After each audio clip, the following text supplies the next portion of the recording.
So patch 14.2 has been out on live servers for about a week now. We've seen the meta develop quite a bit into a bunch of different directions. A lot of the patch and comp tier list meta-analyses or whatever you see on YouTube recently has been kind of delayed. Everybody has sort of put it off by a week because of all the stuff that's been going on in tourneys, stuff that's been going on. People are like trying to not like leak the tech before Heartsteel Cup, but because it's coming out in like a couple of days. Also with snapshots, you know, ending about a day or two ago, which unfortunately we didn't make, but we were close enough. A lot of people have been sort of like hiding the tech, but today we're gonna finally go through all of it, talk about the meta, especially because Heartsteel Cup is coming up this Saturday, where day 1, day 2, people are gonna be playing in it. Specifically, Sub-Zero Arc actually made it, climbed like a beast, climbed like 500 LP, so we'll be rooting for him, watching his perspective amongst other people over on Saturday, so we can watch stream as well. Also, you might notice Twitch chat over here. We're doing this live on stream, something we're trying for the first time ever. I've never really done like one takes on streams or filming YouTube videos on streams, but this is sort of a first take. But anyways, we got a lot to cover. There's a lot of shit to talk about, so let's just get into it. So the first thing to talk about is Bard Reroll Jazz. This has sort of been like the meta line in my opinion when it comes to playing Reroll in general. I've liked Bard the most out of all of them. There's Seraphine, there is other 2-cost rerolls we can talk about later down the line, but my personal favorite is Bard. The reason being is that because nowadays you don't really play around Misfortune anymore. Before it used to be Misfortune was like the main carry, but nowadays it's sort of too expensive and she's sort of fallen off. Obviously, if you have That's Jazz Baby, you can definitely play around the Misfortune, and actually that's probably preferred. But realistically, you're probably playing around Bard because you can hit the headliner so early and his itemization is very quick to complete. You basically get the Superfan item already, which Superfan is, by the way, popping up a lot in the current meta because it's sort of the core and like the foundation for a lot of different lines. So you'll see super fans popping up in Jazz, Seraphine Reroll, Ahri Warriors, Pentakill. So super fans is kind of back. It's not the strongest 1-cost openers. Obviously we have things like Olaf headliner being like the strongest for sure, but it's still very up there and it leads you with a lot of direction into certain lines, so it's very preferred. Bard itemization, blue buff, Adapticone, Rabadons, these are sort of like the main things. Adapticone is actually his superfan item, but blue buff has shown to be better than Shojin, at least from the stats, and you always need a damage item on him for the third one. So Rabadons, you do want to hit the headliner Bard a bit early because of the way that his headliner effect works. Basically, the finale of Bard's first cast, so basically at the end of his first cast, each combat he spends an additional dude for every 8 times he's cast this game. Basically, he gains extra dudes and it scales up over time. So ideally, you want to hit this Bard headliner like 3-2, 3-3. You might also notice nowadays Kaisa is sort of like the secondary primary carry, or I guess secondary carry, primary secondary carry, but it's really nice how Kaisa has sort of become buffed a little bit more to the point where she's kind of reached the tipping point of being better than Misfortune and a little easier to hit. So you want to be putting any 80 items onto her. Preferably red buff actually goes on her as well. That way you can free up your tank items for Echo or Nico. Ideally, you're probably going to only hit one of these in a game, but if you are actually hard contested for super fans, because the super fan core being Nico, Kennen, Lilia, and Echo is extremely popular in a lot of different lines. So if you find yourself being contested a lot, you might not even be able to 3-star these. You just try to tempo into like a fast 9. But regardless, items such as Redemption, Steadfast, all really great on them. Whatever is your primary carry, whichever you tend to find more throughout the game. Also, you might notice Crown Guard 2-1. I actually think Crown Guard 2-1 is a potential Bard hard force angle. Reason being is that Echo and Nico love Crown Guard, and this composition loves rods, and rod isn't too contested at the moment, so you can just take a shitload of rods off carousels, build infinite Crown Guards, and then also itemize your Bard with Rabadons, and it's basically a good time. Shiva Misfortune, you can also do Spark as well if you like another rod component, but again, there's so many rods that go throughout this line that, you know, it doesn't really make a lot of sense. But again, Bard is like, again, it's one of those units that like really does a lot better than you'd expect, especially in the current meta right now. You might notice like Bard is winning a lot of fights that previously he never would have. Like in this clip, you can see like beating out like a Yone 3 board with Bard with like a bit of proper positioning. As long as Bard is able to get that cast off onto the Bard, it's definitely something, or not onto the Bard, but onto the Yone. It's definitely an easier matchup for him compared to previous patches. So it's definitely something to consider. Again, just in terms of the Crown Guard, just to like re-emphasize the point, 3.94 average if you get Crown Guard at 2-1. Obviously, if you take it at 3-2 or 4-2 though, the stats become slightly worse and you probably have better options for your augments, but nonetheless, still a very strong augment. And kind of interesting that Crown Guard can, like, you know, now be not considered like a dead augment, you know, early on. It's actually got decent stats already to begin with. Specifically at 2-1, it's actually at 4.4. It's not the worst thing in the world. But again, I really like Crown Guard 2-1 into just a Bard hard force, and you just call it there. Moving on. Just on the same topic of like super fans and 2-cost reroll, Seraphine reroll also super strong. Seraphine reroll was sort of the the big thing that I think Sub-Zero arc was actually one of like he was one of the first people to really like Seraphine Reroll, and I was very like skeptical at first when he first talked about it, but he's proven his point. It's really strong. There's two main lines with Seraphine. It's sort of also, again, super fans into a 2-cost reroll, so you could actually probably like, you know, 2-trick between Bard and Seraphine and actually find like mild success with it. But in terms of Seraphine, her itemization is slightly different. You do want Morello Shojin, her super fan item being the Rabadons. She does a lot of burst damage. It's very easy to do very well with it. And it does super well. You can tempo pretty hard, especially during stages 3 and stage 4, where especially somebody's low rolling trying to play standard, they are going to get punished super hard because you've already hit your board and you're chilling. Especially with a board with Nico 2, Echo 2. Super duper strong. This is obviously like not ideal. You're going to want to end at least with one of these 3-starred. But again, same deal. It's very highly congested for these specific 3-cost frontliners. So if you find yourself again contested, you might just find yourself going like into a fast 9 angle. This is obviously going with the KDA headliner specifically. So this is the +2 KDA. You just play vertically into KDA. There's actually 2 main lines with Seraphine. One is the vertical KDA, and one which I actually prefer is the +2 Spellweaver version, which you actually play 5 Spellweaver and 5 KDA. This is definitely the better version in my opinion. This actually has a bit of a higher cap, just because in the 7 KDA version you're kind of playing with like an ahri 2 as your secondary K with akali, but in terms of the Spellweaver line, you actually get to play around Lulu 3, and Lulu 3 is surprisingly kind of strong in my opinion.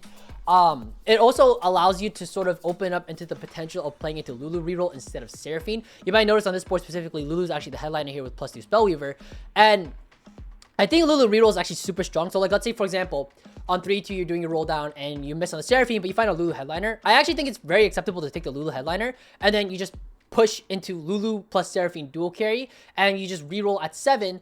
But instead, the way that you play the board on 7, it's slightly counterintuitive, where you actually play 2 Lulu 2s, and this is incredibly strong during stage 4. It'll get you through and actually beat out a lot of, again, the low rollers on stage 4 who didn't find the 4 cost you're looking for, especially if they're playing around Ezreal Z. It's a very congested line, which again we'll talk about later. But basically, you play this line, you can actually itemize the second Lulu, and then once you find the Seraphine 3 or the Lulu 3, you pop these items off, and you just move them over to Seraphine, and you're just having a good day, and you just are able to tempo really hard. Again, you ideally want to be hitting a Nico or an Echo 3, so you're probably picking this up along the way. So you're probably not going to start pushing levels for quite a while. But again, it's one of those lines that under the right circumstances can do super duper well. Again, Sub-Zero, again, is sort of like, he was, at least from my circles, was one of like the first people talking about just the strength of this comp. This is obviously like a very high roll clip of his. He has Echo 3, Nico 3, Seraphine 3, and Lulu 3. This is a really disgustingly high end cap, but he is playing around Shopping Spree,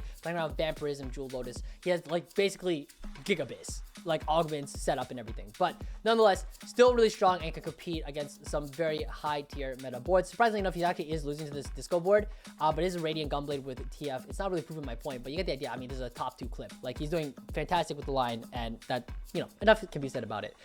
Moving on, Ahri Warriors. Again, this is sort of the second to last we'll talk about when it comes to the Superfan core. I'm gonna move this over a little bit. Actually, it's second to last because Pentakill as well. But Ahri Warriors, I feel like deserves like an honorable mention. It's definitely like an A tier board in my opinion. Like it's A tier, but it's like low A tier if I were to rank these. The main reason being is that because Ahri Warriors kind of suffers from this sad, like, I don't get to play Heartsteel sort of line. So this is, I would never play Ahri Warriors from a position where you're losing. Like, if you already have low HP and you're trying to pivot to Ahri Warriors, you're gonna go 8th because your cap is so much lower than everybody else. But Ahri Warriors is a really great way to scaffold yourself from going level 8 to level 9, especially from when you're playing high tempo. You can sort of settle for Ahri Warriors and then pivot into like an Ezreal board or like a Ziggs board and cap out with Heartsteel in that way and the end game at level 9.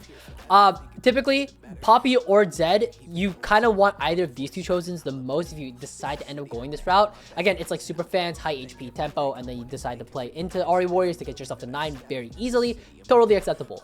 Poppy, Zed are easily the best headliners for this line in my opinion. I prefer Poppy just a slightly bit more. The reason being is that Poppy 2 is just kind of a menace, especially during stage 4. And by the time it's 5-2 and you get to pivot out, you can actually keep the Poppy headliner on your board and it's kind of acceptable, but if you have enough econ, feel free to swap it out. Totally fine. Zed is also fine as well because Zed's just a really strong unit in the current game, especially you don't even really need Crowd Diver, to be honest. It's nice, but I mean, no Crowd Diver, you just get to 9 and then you can tech in Crowd Diver or you can just like pivot out of it again.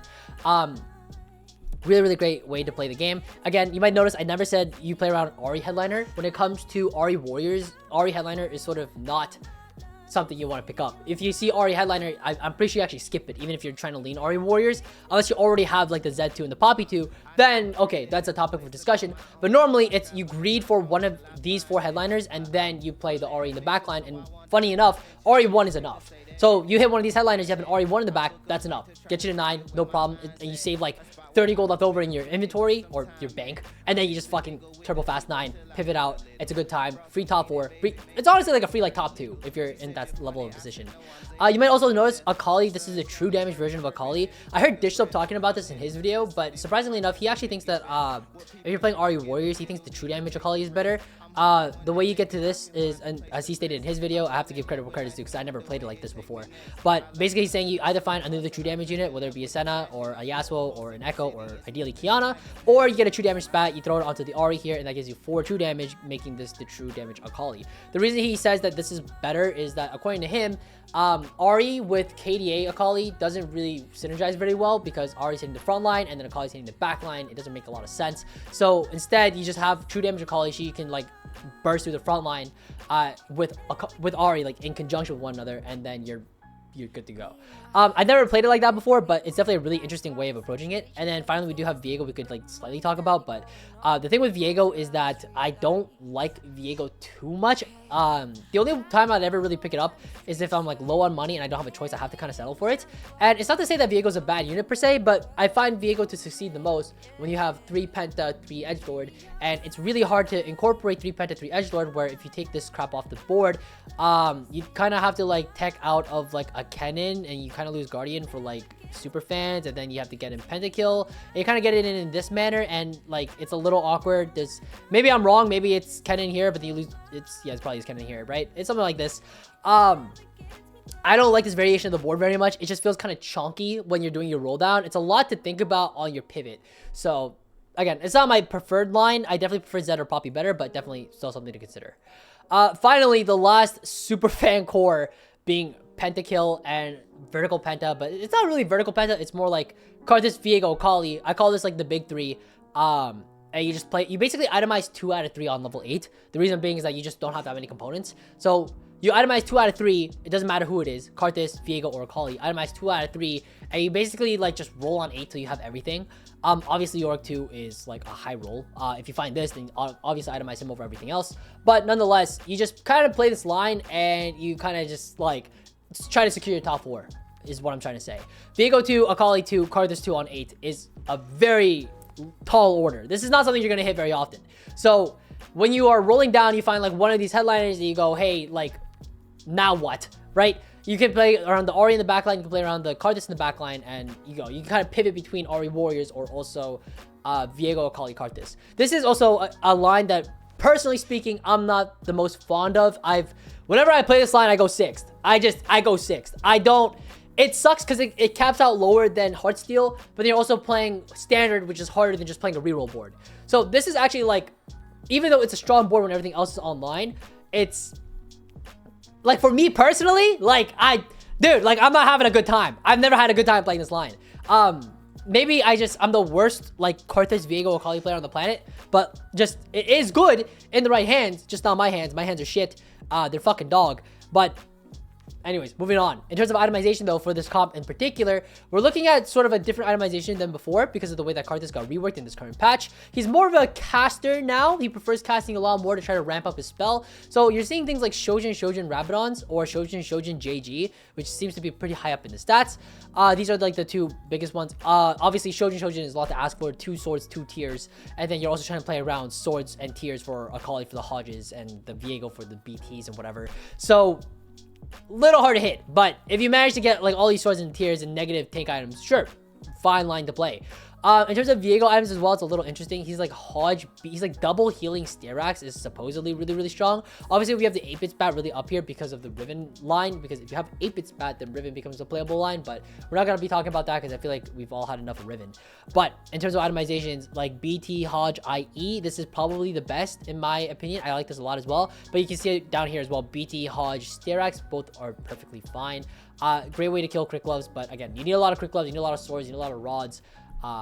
lot of tiers in this composition. So this comp is asking for a lot to be able to like top 4. But again, this is a comp I would not really play unless you're from ahead and you're rolling down and you're like, shit, well, I'm not playing Ezreal Zed this game because like 4 people are playing Heartsteel, so now what? And here we are. So anyways, fine line, not in my hands, but definitely very good in a lot of scenarios. Moving on. Pentakill. Not Pentakill, sorry, Executioners. Sorry, I got distracted. Executioners. Twin Terror has not changed very much. There isn't too much to talk about just because we've talked about this almost every single meta-analysis. But Twitch Vex is still very, very strong inside of Twin Terror. It is the main line for Twin Terror. Not a lot of other lines have really come out of the woodworks with Twin Terror. There has been some alternative lines we'll talk at the very end regarding Twin Terror with stuff like Olaf Reroll and stuff like Kill Reroll. With Twin Terror, and Yone Reroll, surprisingly. I don't think it's very good, but it's just an alternative we'll talk about at the very end because it's not very good, so why talk about it now? Real quick, if you don't know this line, basically the general gist is this. 3-star Mumu, 3-star Vex, 3-star Twitch, play double of each, and you play true damage Akali in the front. It's always true damage Akali. Same reasoning as actually funny enough with the Ahri Warrior line. You want to be playing around the true damage Akali instead to help burst through the front line. The KDA Akali does but fuck all if nothing. It's actually a detriment because it'll just mana battery the backline for your opponent, and then you're sitting there like jerking off like, oh hey, KDA Akali, it's not doing any good, and it sucks. So yeah, Amumu loves Stoneplate because of the way that his passive works, or I guess the way that his spell works. But basically, when attack, he gains 4 armor stacks up to 25 times. So bro becomes chonky as fuck.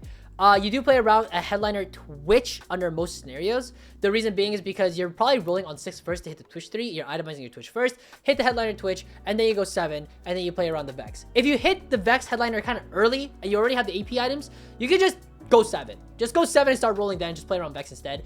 And if you are really high rolling, you don't even have to play around the Twitch. You can play around Samira instead, and you play around Vex 3, Samira 3, Amumu 3, and that is sort of like the highest cap when it comes to Twin Terror. Samira is, in my opinion, just a lot more consistent than Twitch, especially within 4 Executioner with Twin Terror, but it's a very hard cap to be hitting.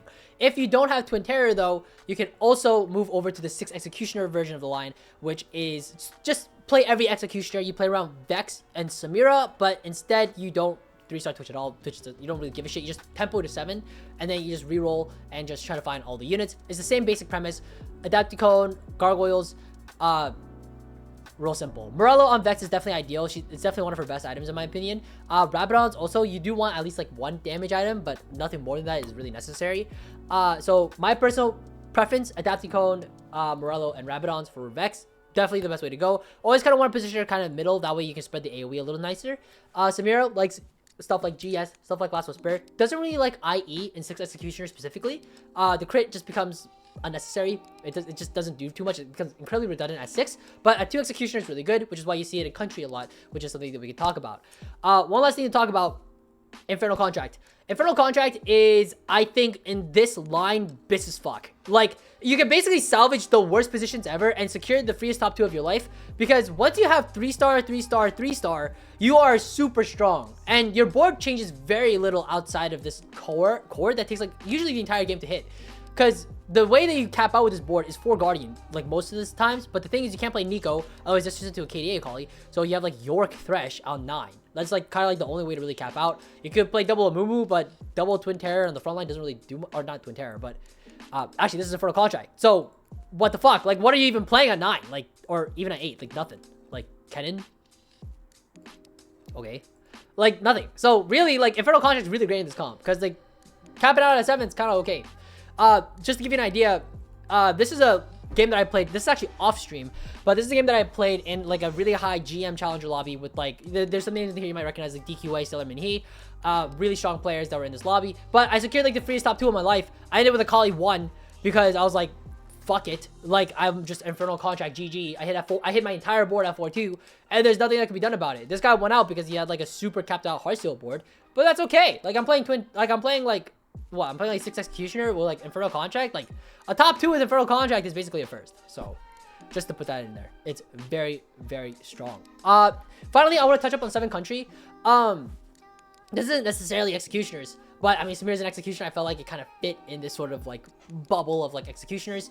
But 7 Country is very strong. I think people are sort of underestimating just how strong 7 Country is. Specifically, it's strong because of the amount of tempo you can garner. The highest, it won't beat out like the highest of caps, but it's very stable for a very long time, which is what makes it so good, because HP preservation in the current meta is super valuable. You want to be preserving HP as much as possible, because if you preserve a lot of HP, guess what? On 4-2 rolldowns, you get to play Ezreal Zed, which we'll talk about more about the conditions on that comp later, actually right after this one. But HP preservation is super important. It basically opens up a lot of possibilities for you later down the line, and it gives you leverage. It gives you room to work with. So the thing about Country is that you play Country early. Guess what? Urgot's like the best 3 cost in the game because he's super strong early game. Tempos you like crazy. He item holds anything for you, and you are winning like most fights. So you play Urgot early, and then you find a Country spot. Whoop-de-doo, just play Country. Just play 7 Country. It's super fucking strong. You basically reroll at 7. I think Amumu is the better teching in over Set, even though Set does like light up the traits a little nicer because of Bruiser and Mosher.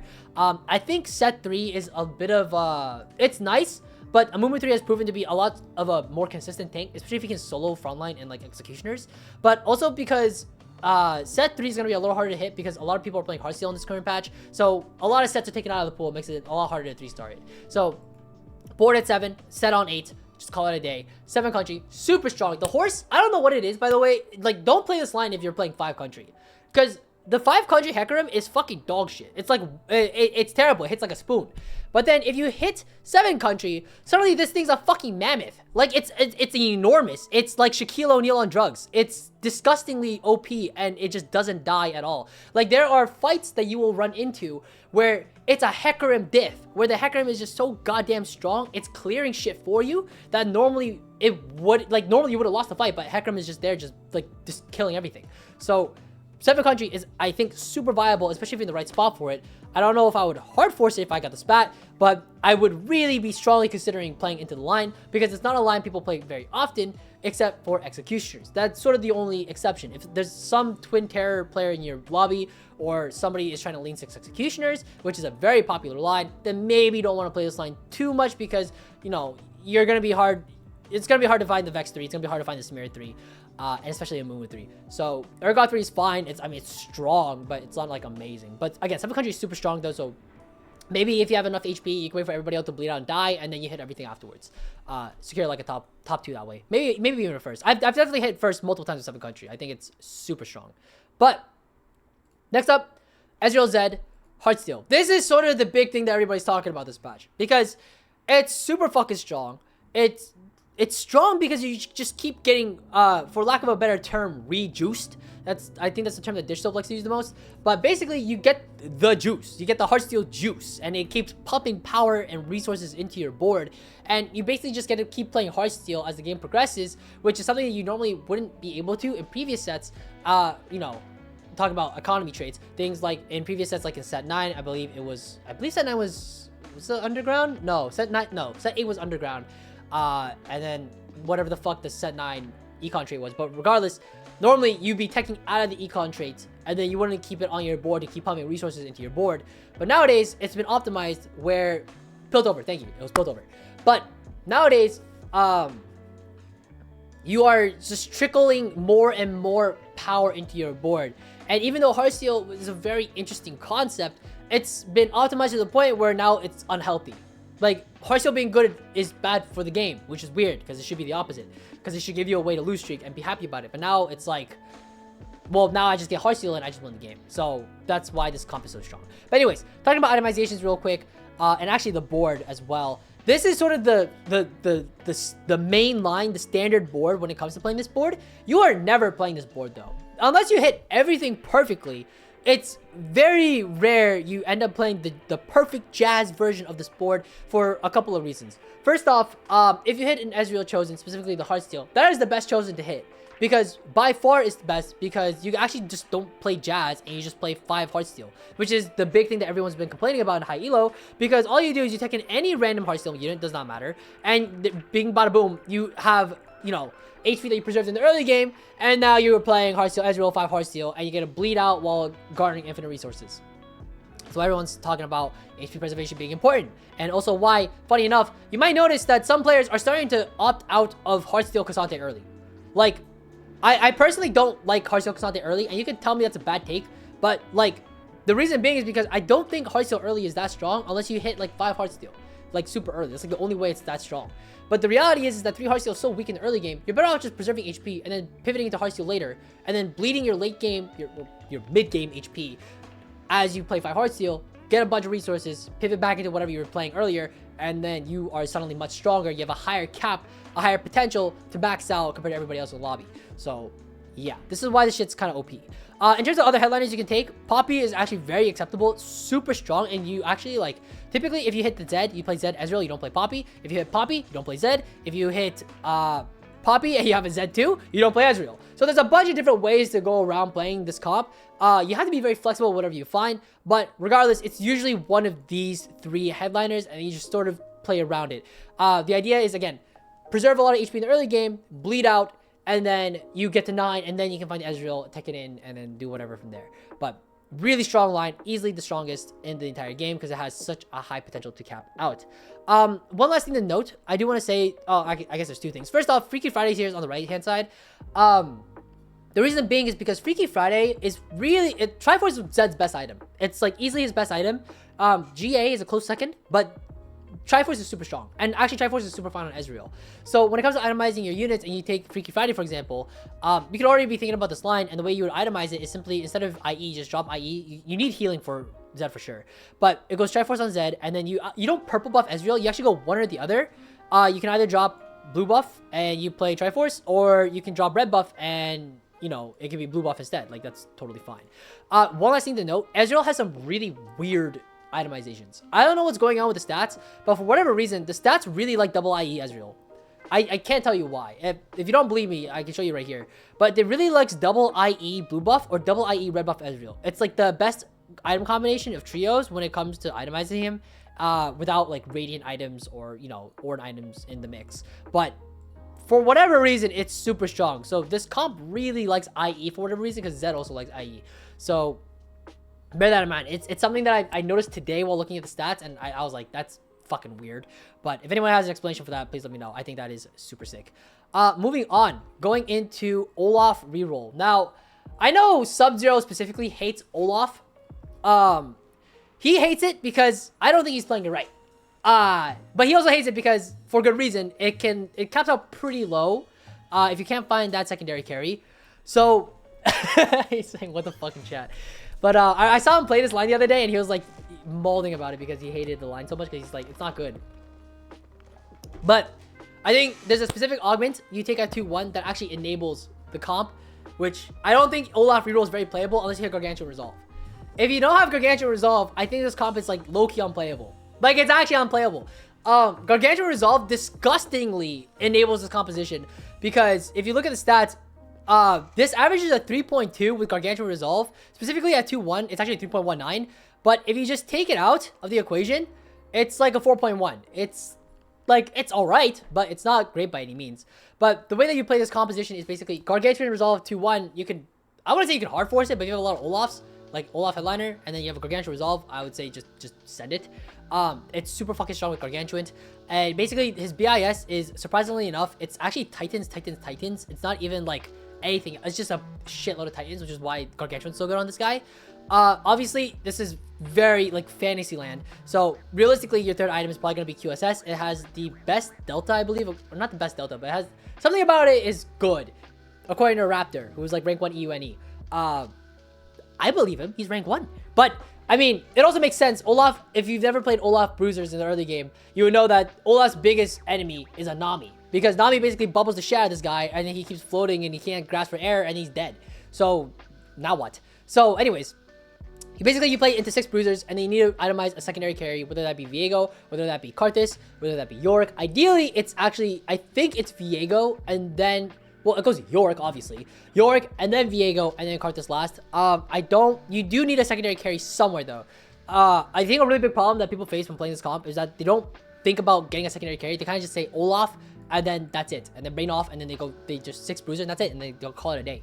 I think the reality is you do need a secondary carry somewhere, and depending on how your items drop after you get your Olaf items, you either lean into Karthus or lean into Viego, and then work from there. And actually, I don't think you play Edgelord or Executioners. You just play 5 Pentakill. The main reason is that you want to buff the shit out of Olaf. You want to basically keep this your primary carry for as long as possible until he basically falls off a fucking ship. But Afterwards, you need a secondary carry somewhere. So Viego, Karthus, whatever. 5 pentakill is always the way to go. I don't think there's anything else that needs to be said. But again, I think Gargantuan Resolve is like absolutely necessary, and a secondary carry is absolutely necessary.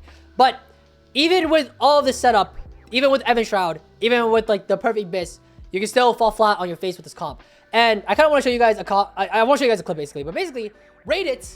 I was in this lobby, by the way. His Olaf rolled the shit out of me.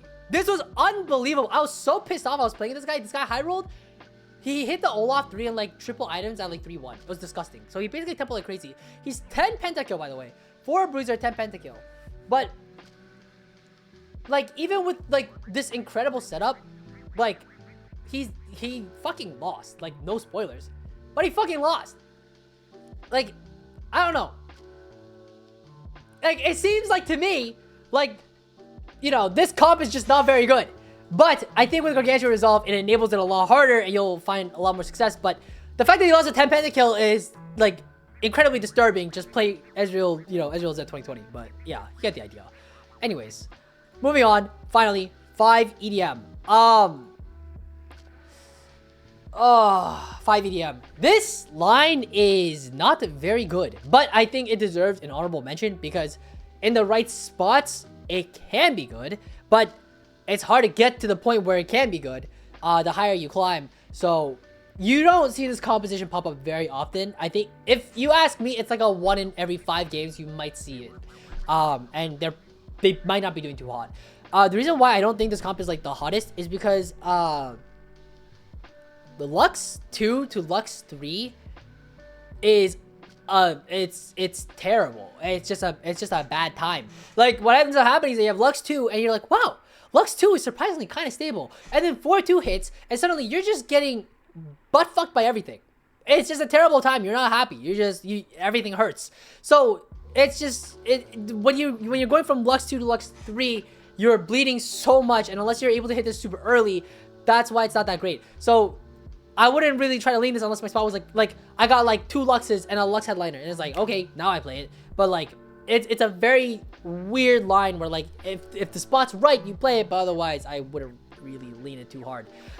The main line is 5 EDM with 4 bruiser. You do want to roll for the Jax 3 as well, but again, it's hard to hit everything. It's hard to hit everything and be happy and satisfied. Also, Zed and Zac are very in the meta with Ezreal Zed, so it's very hard to hit these to start, especially because you're rolling at 7, not at 8.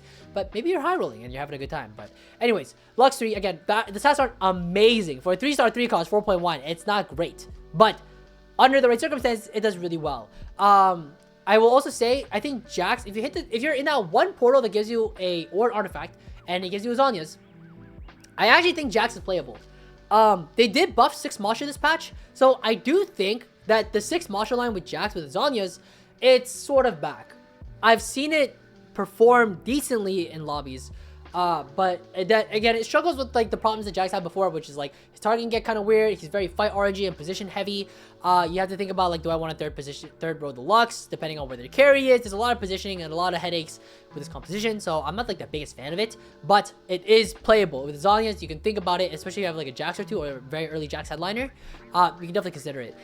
One last thing that's a little different compared to previous variations of the Jax line is that before you were like, it's 5 EDM or bust. You have to play 5 EDM no matter what. It's 5 EDM Jax all the time. Now it's like, I think you can play both. The stats don't hate either. Like it's actually fine. You get two Mosher. Congratulations, just play 6 Mosher Jax. And then if you hit the 2 EDM, you either hit 6 Mosher super late, or you just play 5 EDM and you actually play the Jazz variation instead, which is, it looks pretty, but in case you haven't realized something, this is just Ezreal Zed with extra steps. So is this like realistic, and are you gonna go 9 on this? Like probably not. So I mean, this Jazz variation exists as well. Really hard to hit. But the beautiful thing is that it actually fits in Heartsteel at 9. I mean, it's at 9. So, like, unless you're super high rolling. I don't know, like, exactly potentially how strong this comp is in the current meta compared to everything else. But maybe there's a world to get a tempo to 9 off this. I mean, I kind of doubt it. But I think the 6 Marshal version is probably just the safer bet. And this is definitely top 4able with this kind of setup. Again, based off the stats here, 5 EDM with Zhonya's really strong. You definitely play the Jazz variation with 5 EDM. I was basically scavenging throughout all of Explorer, like trying to find the different ways to play this line. It's definitely doable, but you need a really good spot for it. So yeah, just something I thought I would mention because you might see it every once under a blue moon, but there are times you will see other people playing this line. Finally, talking about alternative lines, Twin Terror specifically. This is a tweet actually from Clement. Clement, if you don't know, actually, funny enough, haha, I don't know. I just know he tweets a lot of TFT stuff. TFT/PCS English and Mandarin caster, foodie storyteller, and stats guy. He has a lot of good takes though on Twitter, but he's also very nice from the times that I've interacted with him. But basically, he tweets a lot about different things and niche lines you might see. So if you want to go check his Twitter out, I'll put it in the bio or the description, whatever the fuck you want to call it. But he had some interesting takes that I don't know if I agree with, but he's like, hey, these are some Twin Terror comps that dominated in TPC Open qualifiers. One of them was Twin Terror Olaf 3. I don't know how, but apparently it did really well. There's also Yone Crowd Divers, which was like Yone 3. Apparently the guy who played this board in tourney didn't hit 6 Crowd Diver and still went, I think he went first? Yeah, I think he went first. So there's some weird ways to play Twin Terror, and you know, don't think that if I pick Twin Terror, I have to play Vex Twitch no matter what. You could keep these lines potentially open. There's also like the Punk reroll version of Twin Terror, which is Jinx 3, Vi 3, Panth 3, Mubu 3, Twitch 3. And this exists. I don't know how I feel about it, but I mean, hey, if you are, like, listen, like Stop Shots is over. Like, no, there's no more tourneys this set. I mean, unless you're playing in, you know, Heartsteel and the qualifier, the regionals and worlds. That's a different story. I mean, congratulations. Why are you here? You're better than I am. But regardless, there are some lines you can try out. So if you're like, hey, I'm tired of playing Twin Terror Vex Twitch every single game, let me play some Punk. Fuck it, go ahead, be my guest. I don't give a shit. It's your LP, not mine. But I mean, hey, yeah, exactly. But I mean, hey. Anyways, that's basically gonna do it for this video for all of the meta analysis for 14.2. I apologize for it coming out so late, but thank you guys for watching. I hope this was helpful. This is really weird that I'm doing this on stream, but let me know in stream chat if you enjoyed it. If you were like, this was stupid as shit, I watch YouTube anyways. Well, suck my dick. I'm not gonna change, but I would like feedback. That would be nice. But anyways, by the way, did you see the B-roll, like the transitions? I thought that was kind of nice, you know? I thought, I was like, I mean, hey, I thought it was kind of nice. But anyways, that's gonna do it. I will take off. We're gonna play some games on stream rather. And I'll see you guys later. Anyways, take care guys, and happy climbing. Bye-bye now.